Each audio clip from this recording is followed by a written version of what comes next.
It's the first decentralized virtual currency. Bitcoins are a hot commodity these days. What exactly is a Bitcoin, and could this be the next big thing in the world of e-commerce? I think the first question is the same question that many people have, as its technicalities are complex and the mechanism difficult to understand. So Song Ji-hun has more for us on that to shed some light on Bitcoins. Good morning. Good morning. Good morning, guys. It's a very difficult terms out there, and actually it's peer-to-peer digital currency and payment network, which was invented in the wake of the global financial crisis back in 2009 by a computer scientist using the alias Satoshi Nakamoto.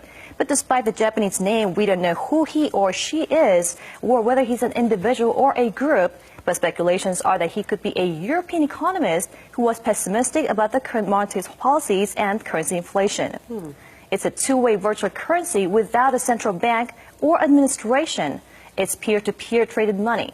Now that peer-to-peer means all personal computers used for Bitcoin's transactions become part of the network connected between users instead of a main server. Now only 21 million units can ever be created, and currently 12 million Bitcoins have been issued. That's almost half of the total amount designed to be issued. And Bitcoin payments are encrypted, and you do not need personal information to create an account. That means you could create an anonymous account, that is, but all transactions are logged into its open source system, so anyone can look into it anytime if there's a doubt. And it's a currency without borders, so there's almost no fee or international transactions, which is seen as a merit for using Bitcoin, while the high value of the fluctuations and the possibility that the currency could be used in black market or for illegal transactions remain at risk. Right. The value of a Bitcoin has jumped significantly over the months. It sounds like something I want to get my hands on. How do I acquire Bitcoins or buy Bitcoins? That's another difficult question, especially if you're not an expert. Actually, Bitcoin is yielded when computers solve a code-breaking problems, which is called mining. And that more than Bitcoins are mined, the harder those problems become to get the Bitcoin based on its algorithm designed to control its supply. And it's almost impossible for a non-expert to acquire Bitcoin through individual mining, so many people join some type of guild to afford the necessary gears and computers and raise their chance of attaining a Bitcoin. If you cannot dispense that much time or assets to mining, but have some cash to trade for a Bitcoin, you can buy through an easier channel. Now, mostly through online, there are numerous Bitcoin exchange markets on the internet in each country or internationally. It's very much like its stock market. A deal is done when buyer places an order matching the seller's bid. And actually, there's a Korea's Bitcoin market open at Corbett, and I actually tried it myself, and I went out to the first offline stores to accept Bitcoin here in Korea. Let's take a look. You can now trade Bitcoin in the Korean won too through Corbett, Korea's Bitcoin exchange market launched in July, and buy merchandise with the virtual currency. At this bakery, you can pay with Bitcoin in the blink of an eye just by scanning the QR code with a smartphone application. The app converts purchase value from won to Bitcoin, and the amount is sent to seller's electronic coin wallet. As a Bitcoin is worth around 1 million Korean won as of Thursday, 10,000 Korean won, or $10 is worth around 0.01 Bitcoin. My son was studying finance in New York and introduced Bitcoin to our family. We saw the value of Bitcoin was skyrocketing, and then I asked if we could adopt the system to our shop. He says an average of one customer per day has paid with Bitcoin since his shop started accepting it at the start of the month. But the owner is not considering cashing out his new Bitcoins anytime soon, as he believes the value of the virtual currency will continue to rise. Even on Corbett, Bitcoin rose threefold over the past month.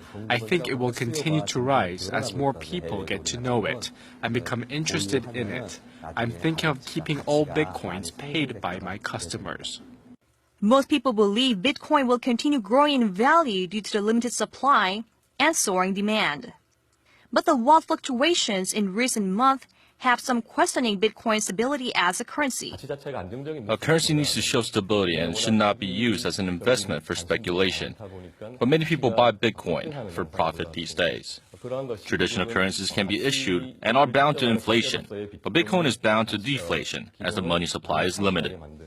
The value of one Bitcoin topped $1,000 last month, That's nearly 76 times the value last year.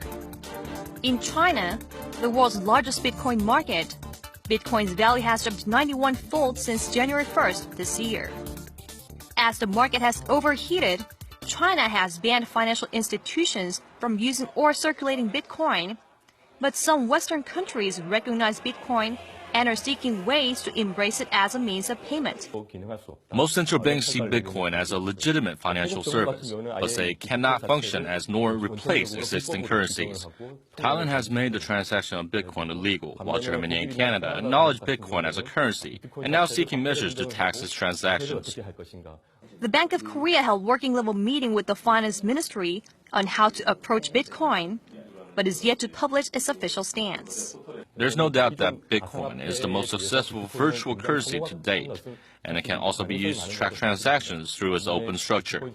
But its instability as a currency and the lack of intervention with this value will limit its usefulness in a wider sense. Okay, so some countries around the world are actually seeing this as a tradable form of e-commerce and taking some action. China has banned this. What is Seoul's position? Well, Seoul has not released its official stance just yet, but just yesterday on Thursday, after the monthly monetary policy meeting held in the Bank of Korea, the central bank governor Kim Jung-soo told reporters that it's questionable to see the Bitcoin as currency due to its high volatility.